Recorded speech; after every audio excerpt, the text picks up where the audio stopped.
Hello, and a very warm welcome indeed to this afternoon's iOB business webinar. It's a pleasure to have you here, and I'm very excited to present today's webinar to you. Okay, so just whilst we're getting into it, just whilst we're getting started, I'm going to run you through a few basics about how these iOB business webinars run. Okay, so if this is your first time joining us, I see we've got a few people joining us now, so I'm going to give it another minute or two and let everybody join us that would like to join today's presentation. Okay, but if you haven't been here before, or you're a returning face and it's been a little while, essentially the way that these run is we'll do about a 15 to 20 minute presentation. You'll see myself on screen just now doing a brief intro. If you haven't met me before, a very warm hello. My name is Ben and I'm the resident business coach here at iOB Business. Now, once we have run through this 15 to 20 minute presentation, please be aware that you can ask any question you like if it relates to business or the presentation itself, and I will get to it for you in the end of today's webinar. Okay, we always jump onto a 2 or 3 minute Q&A session where you're more than welcome to ask any questions relating to business, digital marketing, or the presentation itself. Okay, so without further ado, let us get set up for today's presentation. Okay, so today we're going to be talking about utilizing organic marketing to grow your digital agency. Okay, so this is incredibly useful to you if you are a budding agency owner, if you're a current agency owner, okay, or if you're a veteran of the industry, this content will be useful for you. Okay, so I'm very much looking forward to presenting this to you today. Now, I can see that we've got a few more faces joining us now. So I would say we're about ready to get started with today's presentation. Okay, so I'm just going to flick off my camera here. So now you should just be able to hear my voice and you should be able to see the presentation that we have on screen for you today. Okay, so if you could let me know, can you see the screen okay? Can you hear my voice okay? I'm just going to double check, do a little sound check and make sure that we are good to go. Okay, perfect. Looks like we're all good to get started. So as we were saying, okay, as we're talking about, we're going to be talking about utilizing organic marketing to grow your digital agency. Budding, prospective, current, or veteran of the industry, okay, this webinar is going to be for you. So your presenter today is myself. My name is Ben Porter-Smith. I'm a professional business coach. I'm also a resident business coach here at iOB Business, okay, and what I specialize in is working with small businesses, startup businesses, micro businesses, and helping them achieve stability and growth. Okay, we go from the bottom and we work our way up. Okay, that's what I do, and that is a lot of what the content is going to be in today's presentation. Okay, so first of all, we're going to be talking about using the power of social media. Okay, if you're not already a social media user, don't worry, because we're going to run through a few fundamental basics of how you can become one and why it is so effective when it comes to growing your digital agency. Second, we're going to be talking about taking time to focus on your SEO. And finally, we're going to discuss growing a mailing list and how you can do it, okay? So if you're unfamiliar with the term SEO, okay, SEO stands for search engine optimization. And this is something that is very, very commonly used in the digital marketing world, okay, to make sure that you are progressing, okay? So let's begin with today's session. Topic number 1, use the power of social media, okay? So what does this mean? Well, social media is one of these platforms that can be utilized in a paid or a free context, okay? So there's multiple different ways that you can use it. We're going to run through some of the key ways in which you can utilize social media, okay? But the first thing that is important to bear in mind, if you're not overly familiar with how social media works, the first thing to note is that it can be used in organic context, okay? Now, organic usually means that it's free. It can also be used in a paid context, which of course speaks for itself. Okay, so let's begin. Now, Facebook, if you're going to be familiar with any social media, the chances are that it's going to be Facebook, okay? Facebook is the single biggest social media platform in the world. It is the one that is leading all of the rest, okay? Mark Zuckerberg, you probably heard of him, okay? Now, the reason that Facebook is so useful, and I would definitely encourage you to go and check this out at the end of today's presentation after you've absorbed the content, have a look at the Facebook business page tool, okay? So essentially on Facebook, you will have your standardized home screen, okay? And you, amongst many others, will have a personal profile, okay? So mine would be Ben, yours would be Sam, Stanley, Ryan, Stacy, Sarah, okay? That would be your personal profile.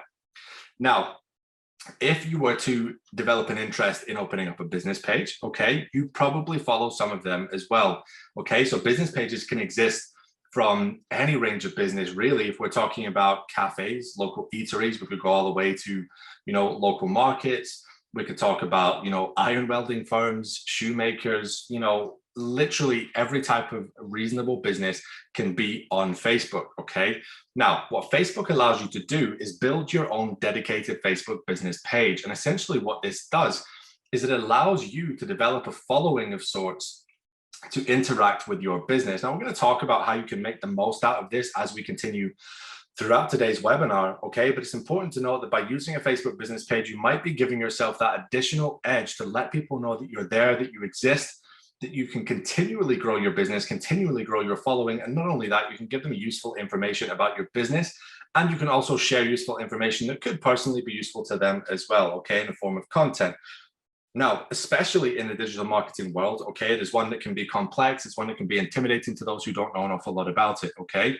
Education is key. Now, whilst you're learning education on this webinar today, you can then teach and educate other people as well, okay? So a Facebook business page is a wonderful place to do that because you can share blog posts, you can share videos, you can share shorter levels of content in the form of just a standardized text post, you can share images, you can do all sorts, okay? So please go ahead and check out Facebook business pages when you are done with today's webinar, okay? Next up, we have Facebook communities and groups. Now, a personal favorite of mine, and I'm going to tell you why, okay? Facebook communities are so powerful because they allow a group of people to get together and discuss ideas, okay? So key differences here, your personal profile. This is where you can add friends, and the profile is solely about you, okay? This is your personal face, your personal name, your personal following, etc. Okay, your friend list, that's your personal profile. Facebook business page, okay? Now there's a big difference between a page and a group, okay? A page is essentially something that you can post on, something that people can follow and like, quote unquote, that's Facebook's version of following, essentially, and you can share useful content, but you can't really collectively bring anyone into a group, nor can you necessarily within reason exclude anyone from looking at the content, okay? Now that's a Facebook business page. The third and final thing I wanted to talk to you about when it comes to Facebook is the Facebook communities or groups, okay? They're referred to as different things depending on what context that you're looking at it in. So when we're looking at Facebook groups, okay, these are more, if you imagine, a closed community. Now you can have them public and you can have them closed, but we won't divulge into that too much, as you can go ahead and do your own research on that. But when we're looking at Facebook groups, they're more of a closed community where people can share content, they can ask questions, okay? Now, the biggest difference here is that when you have a Facebook group, okay, other people can post into your group and they can ask questions, they can share content and value as well as you, okay? When it's a business page, it's really only the owner or admins thereof, the business page, that can actually share the content, okay? So in communities and groups, that can be an incredibly powerful way to grow your business. I'll tell you why. Because if someone has a question about digital marketing, you can provide the content, useful benefits in there, okay? Now, there are Facebook groups that turn a profit from, sort of subsidiaries of businesses. If you like, people pay to be in these groups for the useful content and advice. Other people offer it for free, okay? But what it really does more than anything else is it fosters a strong likelihood, a strong community, that will very much be interested in your business and the expertise that you have to offer. Okay, so when you're looking at Facebook communities and groups, create one for yourself and your business. Make sure that you're adding relevant experts that can help boost your profile, okay? Because as the owner of the group, you will receive 99% of the credit, okay? Now, of course, metaphorically speaking here, we can't guarantee any percentages, but essentially what that means is that you will be getting most of the credit because you are the owner and therefore caretaker, if you like, of the group, okay? You make sure that everyone's happy, you're moderating the members within to make sure that nobody's doing anything nasty or wrong, and you're making sure that everybody is happy and it is a productive space, okay? So very, very important. Side note, if you do open up a Facebook group, just be aware that you should put in some group rules to make sure that everybody is playing fair, everybody is contributing equally, and nobody is saying anything negative, okay? So moving on now from Facebook. Instagram, okay? Now, Instagram, interestingly enough, is also owned by Facebook, okay? And just like Facebook has had an immense amount of success in the social media world. Now, key difference between Facebook and Instagram, okay? Instagram is really a platform that focuses on photographs, okay? Very high quality, very well edited photographs most of the time, okay? So side tip there, if you're looking to build traction on Instagram and you're already familiar with the platform, if you feel like your posts aren't getting enough interaction, it's probably because the quality of your picture isn't very good, okay? So make sure that every time you do post on Instagram, you're giving it 110%, you're making sure that it's a wonderful photo and, more importantly, relevant to your followers, okay? Now, the difference between Instagram and Facebook, okay? Facebook is much more of a community-based overall sort of interactive social media platform where you can do lots of different things. You can chat to your friends, which of course you can do on Instagram. You can open, conversational groups. You can open an actual Facebook group. You can run Facebook business pages. You can scroll through your news feed, which won't just have photos. It will usually have pretty heavy text written posts as well. Now flip over to Instagram. Okay, now essentially the sort of abbreviation is come from Instantgram, now shortened to Instagram, which essentially means that you can instantly take a photograph and you can put it online straight away. Okay, so when you're looking at this, of course the platform is going to focus mostly on photographs. Okay, now you can also do short videos on here. Now the reason that people prefer to use this the most is because they can just jump on and look at pictures, and you can use something called hashtags. Okay, now what hashtags do, the purpose that they serve, so if I put in an Instagram post, let's say of a digital marketing photograph or a fantastic website that I just built, okay, and I hashtagged it business, hashtag success, hashtag website, okay, and what can actually happen is that people can follow those specific hashtags, okay? So when they're following this hashtag, let's say that they're following a business hashtag, okay, your post will then show up in their feed, although they don't follow you. Okay, they just follow the hashtag itself. So if they're following hashtag business, you post a photograph on your own profile and you have hashtag business attached to that photo will then show up in their feed, even though they don't follow you. Okay, so that's the cool thing about hashtags, is that they can actually be utilized very much to grow your following. Okay, and often that is how Instagram users grow their following. Okay, now in Instagram, you can also comment on people's posts. You can also, post photographs of your own, and you can also open up a business page with Instagram, okay? Now, Instagram stories, slightly different kettle of fish. Facebook also uses these, okay? But these are particularly useful because really, if you look at it on your phone, you're looking at just the top of the feed, okay? And essentially these stories, so to speak, will be small snippets at the top of your screen where you can update people in real time, okay? So you post a story, it'll usually stay live for about 24 hours, and this is to show people, look, here's what's happening with my day. Now, often people will click through these a lot quicker than it will go down the feed, okay? Now, this is given immediate gratification to them and to you, okay? This is what stories were invented for. Quick, reliable feedback, quick, reliable access to social information, okay?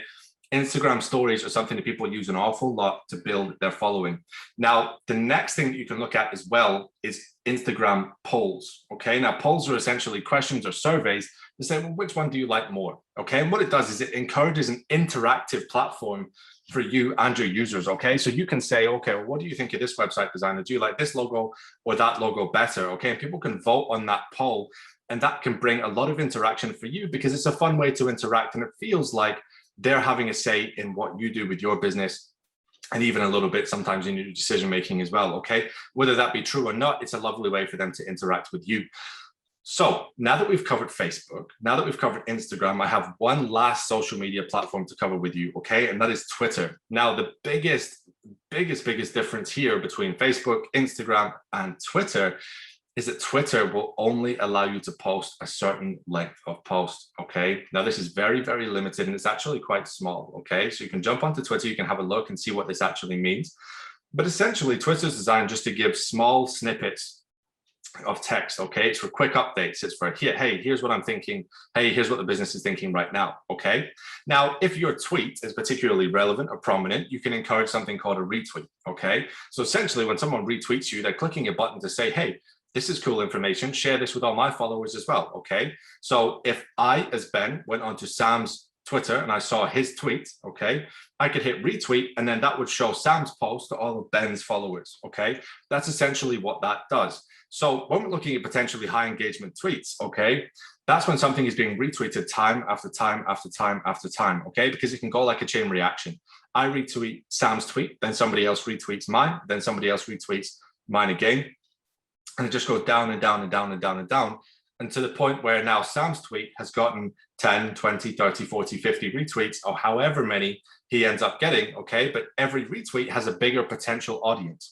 So if somebody retweets your tweet, okay, and they have a following of 100, the chances are that a good chunk of that 100 are going to see that tweet as well, okay? So that is the power that can be achieved if you post something cool, something relevant, or maybe a really cool photograph on Twitter, okay, that can take massive traction. So it's important to remember that this is something that you can always do, okay? So that is Facebook, that is Instagram, and that is Twitter. When you get off this webinar today, when you finish absorbing this content, please go and have a look at these 3 social media channels and learn more about how you can use them for your business.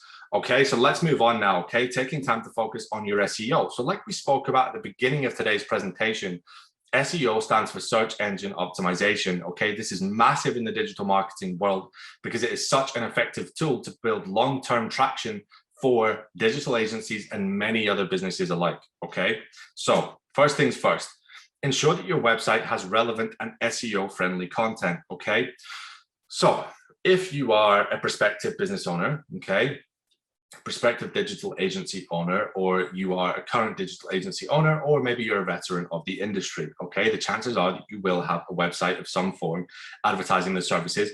And if you are not yet an owner of a digital agency, please do take in this information because this is going to be something that's useful to you when you do come to start your own digital agency, okay? So what I mean when I'm saying ensure that your website has relevant and SEO-friendly content, okay, essentially what this means is that the content on your website must be relevant to what your business does, okay? There's a reason behind this, meaning that Google or any other search engine must be able to recognize what your website actually does, who it serves, and why it is here, okay?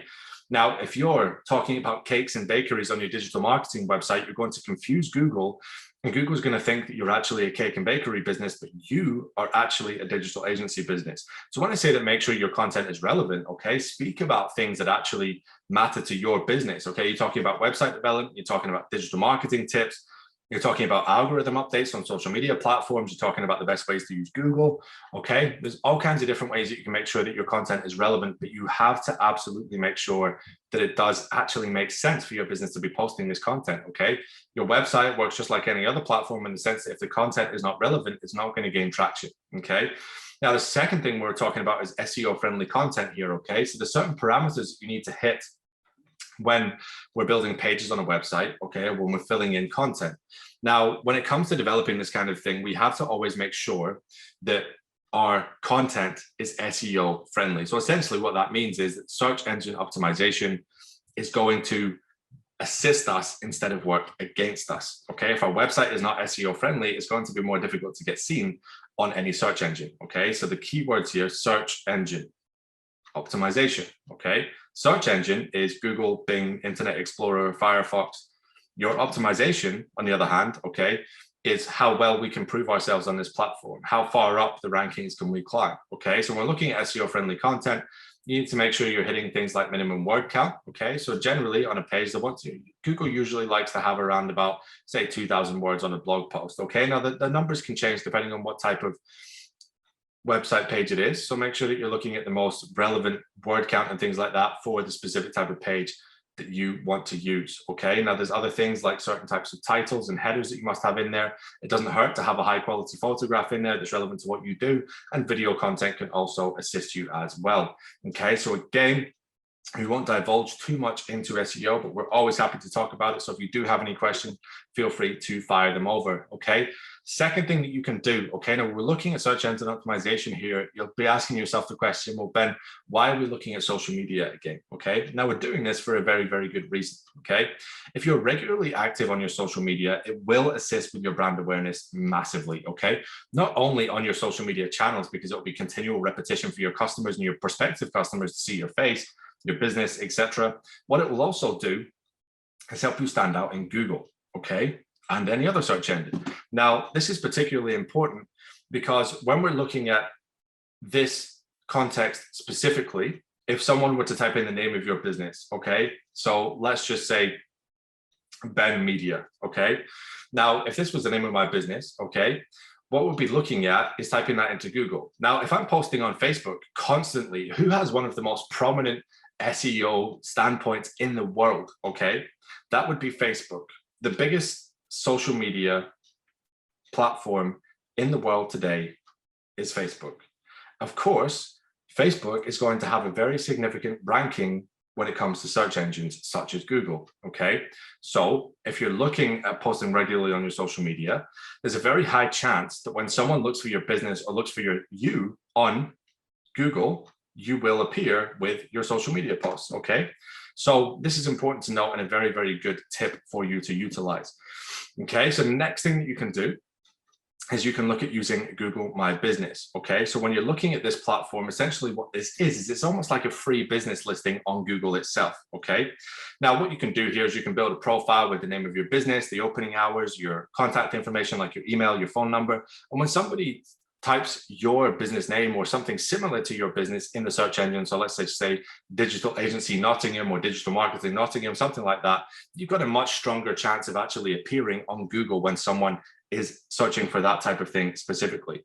Okay, so in this little profile, you can fill out as much or as little information as you like. Of course, the more information that you fill out, the better chance you have of standing out in the search engine results. Okay, now Google My Business is essentially just the tool that you need to operate for this. Okay, so just go over to Google, type in Google My Business, and have a look and see what that profile can do for you. Okay, now the fourth and final point on this topic, okay, and really the salient point of everything I've been talking about so far, continually add relevant content across all of your channels, okay?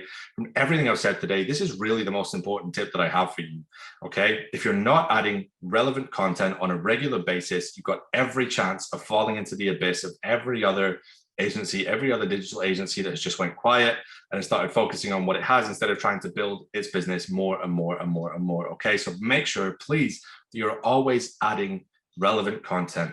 Okay, now moving on today to our third and final topic, growing a mailing list. Okay, this is something that you may or may not be familiar with, but it is something that is extremely effective when it comes to growing any kind of business, never mind just digital agencies, okay? Mailing lists are one of the most powerful marketing tools out there today. And I have a very, very good inclination that they will remain that way for a very, very, very long time to come, okay? Now, first tip I have for you when looking at email marketing, okay? The first thing that you're gonna need is CRM software, okay? So CRM, now we've got another abbreviation here, just like SEO earlier. CRM stands for Customer Relationship Management, okay? Now, Customer Relationship Management, exactly what it stands for, is a great way of interacting, dealing with, and managing your customers and clients, okay? It's essentially your hub, your core platform to make sure that you are not missing out on anything, to make sure that customers can contact you, that you can contact them, and that everybody has an open line of communication and management.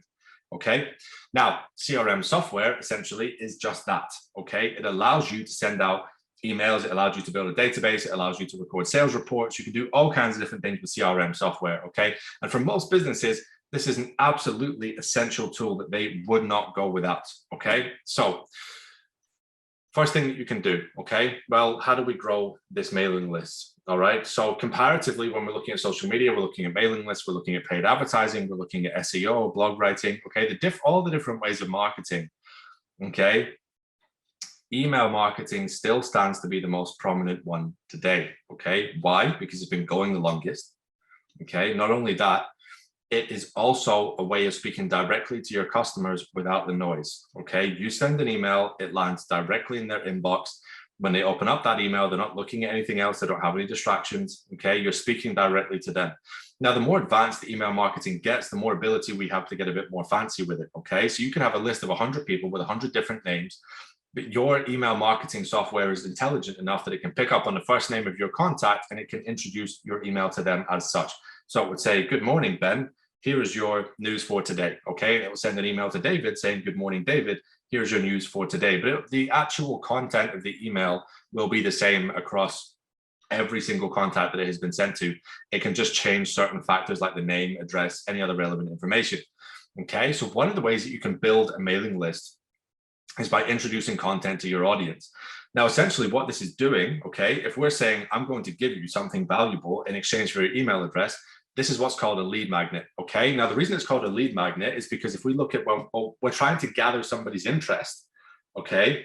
Now, if this person were to note or register interest with us, what would we call that in the business world, okay? We will call that a lead. So if I'm dangling a free brochure in front of Sam and Sam says, I want this, okay? Then I say, okay, well, you can have it, but you need to give me your email list, your email address, okay?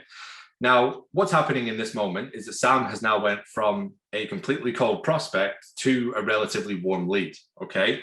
Now, the reason that these are called lead magnets is because it has a magnetizing effect, of course, okay? So what essentially we're doing is we're sticking out a magnet with something useful and we're pulling in leads with it, okay? So A lead magnet can be anything from, a top 5 guide, a top 3 guide. It can be a useful video content. It can be something about business that not many people would know. It can be something about marketing that not many people would know. Okay, but the key point here is you're not giving away every single secret and weapon and knowledge in your book. Okay, you're just giving away a little bit of the information that you know, or something cool that you have in your arsenal, and you can give that to them, and it's not really going to bother you too much, but it could be very, very useful to them. Now, what you're doing here is you're opening up an ongoing line of communication that you can send as many emails to them now going forwards as you like, in exchange for just giving them this one thing for free. Okay, so lead magnets are a very, very effective tool to use.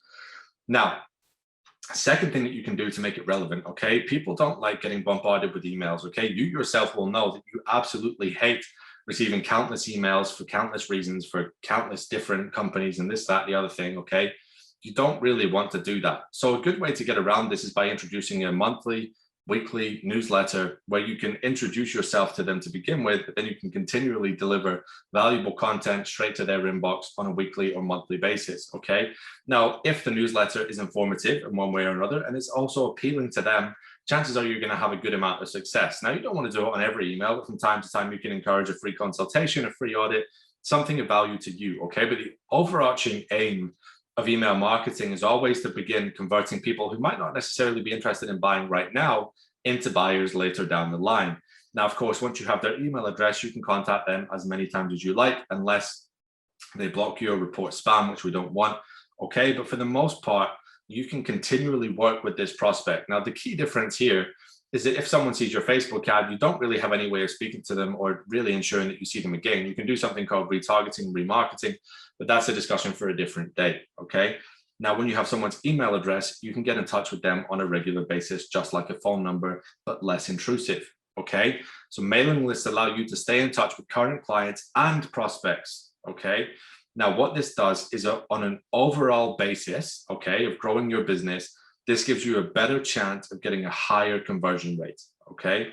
Now, let's say your conversion rate is 10% without the mailing list, okay, because you're not continually speaking to customers, you're not really reminding anyone that you're there. If you begin gathering email addresses and contact information, you then allow yourself to begin building this bank of useful contacts that could one day be interested in purchasing from your business, okay? So, all these things to bear in mind. Now let's do a quick recap, okay? Number one, make use of social media. It's free. I don't need to say any more, okay? It's a very, very powerful tool. Number two, focus on your SEO. Make sure that your content is relevant to your business and make sure that it is friendly in terms of your search engine results, okay? And finally, stay in touch with your prospects via an emailing list. Remember what lead magnets are, okay? Useful information that you can swap in exchange for contact information, okay? Now, thank you very much, as always, for attending. What we're going to do is we're going to jump onto a very brief Q&A session. So I have a couple of questions from you already. Thank you for putting those through to those of you that did. If you do have any more questions for me, please feel free to ask them throughout this Q&A session. I'm more than happy to stay on and answer these questions until we are wrapped up with today's session.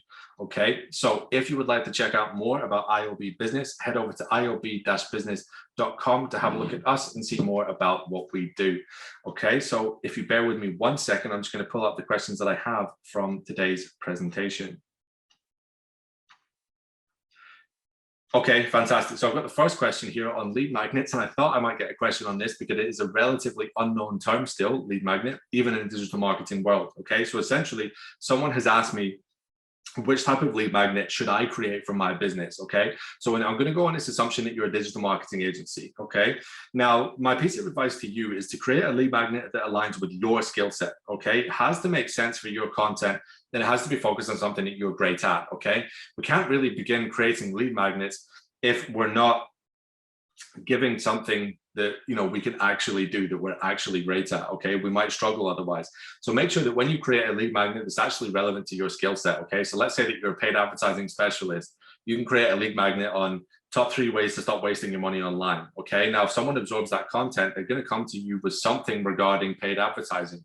Okay, if you're a paid advertiser but you create content around SEO, that person's only avenue really from there is going to be to ask you for SEO work. Okay, then you can't deliver SEO work, and that's just a wasted effort on your part and theirs. Okay, so always make sure that it's relevant to you. Fantastic question. Thank you very much. And I hope that answer was useful. Okay, cool. So we're jumping back now to the first topic that we're talking about with social media. And we're looking at the question, how can I create a Facebook community that people actually want to be involved in? Okay, cool. So I imagine either you yourself have opened up a Facebook community before and not had a huge amount of success potentially, or just something that you're slightly unfamiliar with. Either way, here is my advice. What to do is create a safe space, okay? And now communities are going to be sort of more highly engaged, if you like, okay? Lots of people interacting if they feel like it's a safe space to ask questions, okay? If they feel like they're going to get, you know, sort of negatively commented on, or they're going to be judged for asking a question, no matter how big or small, they just won't ask it, okay? So you have to foster a healthy, happy community to make sure that people feel like it's a safe space to ask and interact, okay? They might even forge friendships whilst they're in there.